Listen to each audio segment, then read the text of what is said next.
Shalom, shalom, shalom, haleluya. Puji Tuhan, Tuhan baik bagi kita, amin. Satu hari lagi Tuhan berikan untuk kita hari ini, Rabu 24 Agustus tahun 2022. Ini adalah sebuah anugerah yang harus bisa kita jalani dengan penuh tanggung jawab di hadapan Tuhan. Dan percayalah, sama seperti Dia telah memberkati tidur malam kita, maka Dia juga pasti akan memelihara kita di sepanjang hari ini. Bahkan Dia pasti akan memberkati hidup kita, amin. Baiklah, hari ini sebelum kita lebih jauh melakukan semua kegiatan aktivitas kita, izinkan kembali Tuhan bicara kepada kita secara pribadi melalui pembacaan Alkitab satu hari satu pasal dari pembacaan 52 hari bersama Yeremia. Dan hari ini kita telah memasuki hari yang ke-51, maka kita akan membaca Yeremia pasal ke-51 ayat pertama sampai dengan ayat yang ke-64. Judul renungan kita hari ini, bersembunyi di balik kejayaan sama dengan menunggu diri untuk dipermalukan. Sebagai pengantar renungan ini, saya akan coba bacakan untuk kita ayatnya yang ke-25. Sesungguhnya, aku menjadi lawanmu, hai gunung pemusnah. Demikianlah firman Tuhan yang memusnahkan seluruh bumi. Aku akan mengacungkan tanganku kepadamu, menggulingkan engkau dari bukit batu, dan membuat engkau menjadi gunung api yang telah padam. Dengan sangat keras, Allah menyerukan pengumuman kepada penduduk Yerusalem bahwa Allah akan memperjuangkan perkara umatnya dan segera akan membalaskan perbuatan-perbuatan musuh. Dan inilah bentuk hukuman pembalasan yang akan ditanggung oleh Babel. Firman Tuhan berkata dalam ayat yang ke-43 sampai dengan ayat yang ke-50 bahwa kemakmuran, kemegahan, dan kejayaan akan berubah menjadi kengerian dan ketandusan. Tuhan akan menghancurkan tembok Babel yang kokoh untuk mengeluarkan umatnya.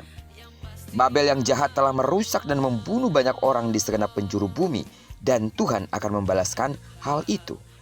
Tuhan berseru kepada orang-orang yang masih hidup dan terlepas dari Babel untuk mengingat akan perbuatan Tuhan. Dan bagian ini diakhiri dengan malapetaka yang akan menimpa Babel, di mana kejayaannya akan tenggelam seperti kitab yang digantungi batu dan dilemparkan ke sungai Efrat. Pada zaman itu, Babel merupakan negara adik kuasa yang penuh kejayaan, kokoh, dan menakutkan bagi bangsa-bangsa lain. Kebengisan dan kekuatannya menjadi kegentaran bagi banyak bangsa. Namun, kejayaan dan kehebatan yang dikisahkan dalam bagian ini hanya akan menjadi kenangan saja, bahkan tak akan ada lagi tempat untuk bersembunyi bagi Babel. Saudara, tak ada yang bisa dibanggakan dari kejayaan. Israel pernah jaya, tetapi kemudian hancur. Babel jaya, namun juga runtuh. Jadi jangan bangga dengan kejayaan, karena kelak akan ada masa pudar bagi kejayaan itu. Tak ada yang dapat dibanggakan selain hanya cerita akan kejayaan itu. Dari pembacaan hari ini, Tuhan sedang mengingatkan kita dengan keras agar kita jangan menjadikan kejayaan sebagai tempat bersembunyi paling aman.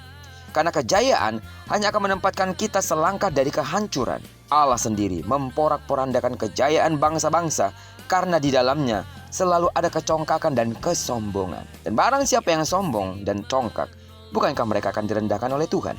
Yang jadi pertanyaannya pada hari ini sebagai renungan kita adalah, apa kejayaan yang kita punya? Pangkat, kedudukan, pekerjaan, uang, atau aset, atau mungkin ada hal-hal lain yang menurut kita patut untuk dibanggakan. Firman Tuhan hari ini memberi pesan bagi kita untuk melihat bahwa kejayaan dan segala berkat yang kita punya, kedudukan dan lain sebagainya adalah berkat Allah dan bukan untuk digunakan untuk melawan Allah sendiri. Jangan memburu kejayaan sampai mengorbankan ketaatan sebagai umat Tuhan. Berjayalah jika kita selalu berlindung padanya. Amin. Jangan pernah mengandalkan apa yang ada pada kita, karena itu akan justru menggulingkan kita dari suatu keadaan yang baik menjadi tidak baik. Biarlah kiranya kalau Tuhan memberkati kita hari ini dengan segala kepemilikan yang dipercayakan oleh Tuhan untuk kita. Bersyukurlah dengan sepenuh hati. Rumah yang kita miliki, mobil kendaraan yang kita miliki, pekerjaan yang kita miliki, istri, suami, anak-anak yang baik, anak mantu bahkan cucu. Biarlah semuanya itu menjadi sebuah alasan bagi kita untuk bersyukur dengan kerendahan hati kita di hadapan Tuhan. Dan patutlah kita memuliakan Tuhan dengan segala yang kita punya, karena hanya dengan demikianlah kita belajar untuk membalaskan kasih setia Tuhan yang telah memberkati hidup kita. Amin. Jadi jangan pernah bersembunyi di balik segala kejayaan kita miliki. Karena ketika kita bersembunyi di balik kejayaan itu artinya kita sedang menunggu kemusnahan yang daripada Tuhan. Dan saya yakin saudara tidak merindukan itu. Karena itu, dengan segala keberadaanmu hari ini, mengucap syukurlah dengan segenap hati dan muliakanlah Tuhan dengan segala yang kita miliki. Terpujilah nama Tuhan. Kiranya kebenaran firman Tuhan hari ini sekali lagi mengingatkan kita satu hal, bahwa kita perlu menyerahkan diri sepenuhnya ke dalam tangan Tuhan. Dan tidak ada sesuatu yang patut kita banggakan dalam hidup ini. Amin. Diberkatilah kita sepanjang hari ini dan digenapi firman yang telah berjanji bahwa apa yang dikerjakan tangan kanan dan tangan kiri kita dibuatnya berhasil. Amin.